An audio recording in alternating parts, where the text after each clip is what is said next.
জাতীয় গ্রিডে যুক্ত হতে যাচ্ছে আরও নতুন গ্যাস।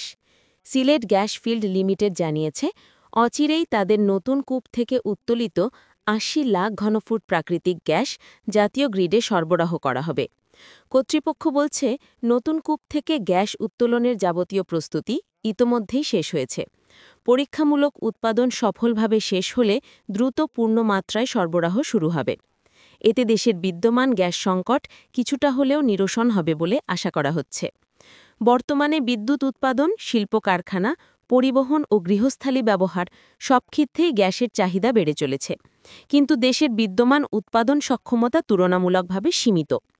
এ অবস্থায় সিলেট গ্যাস ফিল্ড থেকে নতুনভাবে আসা ৮০ লাখ ঘনফুট গ্যাস যোগ হলে বিদ্যুৎ উৎপাদনসহ শিল্প খাত কিছুটা স্বস্তি পাবে বলে মনে করছেন বিশেষজ্ঞরা।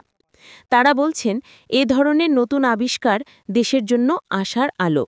কারণ তরলীকৃত প্রাকৃতিক গ্যাস বা এলএনজি আমদানি করতে গিয়ে বাংলাদেশকে বিপুল অর্থ ব্যয় করতে হচ্ছে। স্থানীয় গ্যাসের উৎপাদন বাড়াতে পারলে সেই চাপ অনেকটা কমানো সম্ভব হবে। সিলেট গ্যাস ফিল্ড লিমিটেড দেশের অন্যতম প্রাচীন ও গুরুত্বপূর্ণ গ্যাস ক্ষেত্র। দীর্ঘ কয়েক দশক ধরে এখান থেকে জাতীয় গ্রিডে নিয়মিত গ্যাস সরবরাহ করা হচ্ছে। নতুন কূপ থেকে উত্তোলন শুরু হলে দেশের মোট উৎপাদন ক্ষমতা আরও এক ধাপ বাড়বে।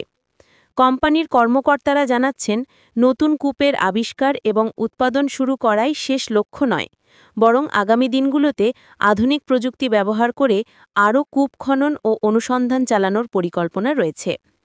অন্যদিকে জ্বালানি বিশেষজ্ঞরা বলছেন, এক বা দুইটি কূপ থেকে উৎপাদন শুরু করলেই দেশের জ্বালানি নিরাপত্তা নিশ্চিত হবে না।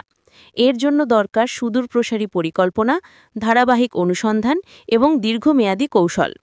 তারা মনে করছেন, দেশীয় সম্পদের সর্বোচ্চ ব্যবহার নিশ্চিতের পাশাপাশি নবায়নযোগ্য জ্বালানিতেও গুরুত্ব দিতে হবে।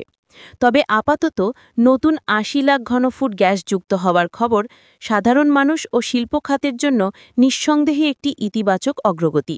এটি শুধু বিদ্যুৎ উৎপাদনে সহায়তা করবে না, বরং সারা দেশের অর্থনীতিতেও প্রাণচাঞ্চল্য ফিরিয়ে আনবে বলে আশা করা হচ্ছে।